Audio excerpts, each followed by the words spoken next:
Now the problems of incentives also has to be viewed in terms of the objective of the development of a socialist economic in our country and not just from the point of view of earning more and more foreign balances. Stop.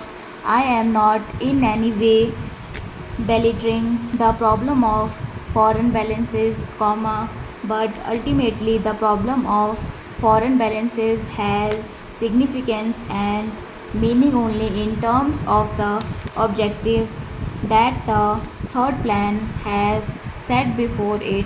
Stop. Therefore, when we are talking of incentives in order to earn more foreign balances, we have also to think of incentives in terms of achieving objectives that we have got in mind. Stop.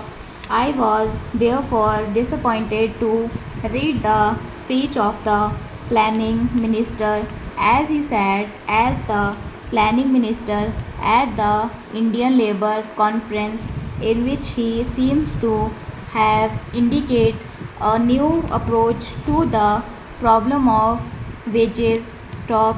His approach has passed through three stages. Stop.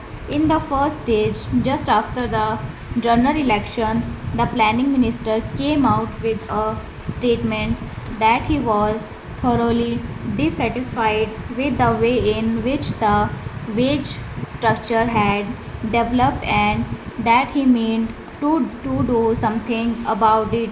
Stop.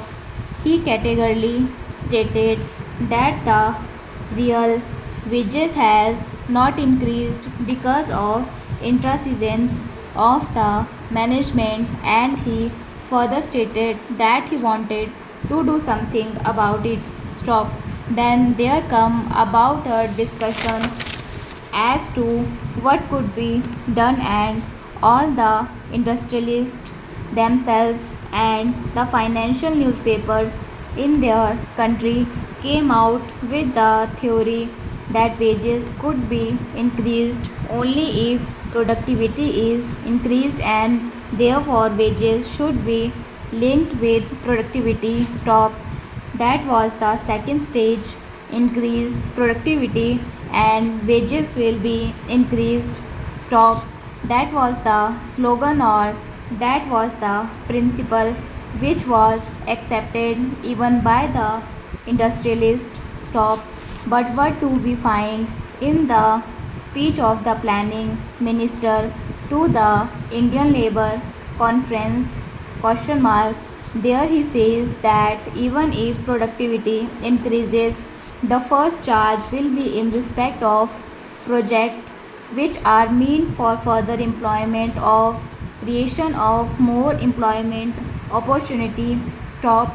That means even if productivity increase, it is not that the workers will immediately benefit in terms of higher wages, so that it may be possible for them to improve their standard of living a little bit. Stop. Even if productivity rises, the fruits of productivity will go to schemes for creating further employment opportunities in the country. Stop.